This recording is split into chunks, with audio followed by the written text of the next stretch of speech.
اكتب في القصة بالرغم من ولكن قدرت.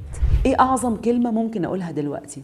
هاتوا النهاردة ورقة وقلم واكتبوا فوق قصة تستحق ان تحكى، واكتب قصتك كلها بس نهايتها ايجابية. وبعد ما تكتبيها غمضي عينيكي وعيشي الحالة كاملة كأنك واقفة على ستيج وبتحكيها. مشاعرك اصلا وانا بقول دلوقتي عاملة ازاي. لازم تبقى فاهم ان دي مش صدفة، ربنا سبحانه وتعالى حطك في التحدي ده. هتعرفوا الهدف بعد كده.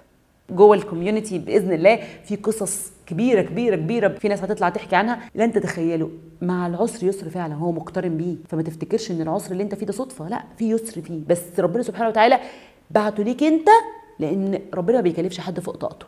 وعايزه اقول لكم على حاجه مهمه، ممكن يكون الحاجات اللي انت عايشها دي هي سبب لقربك من ربنا.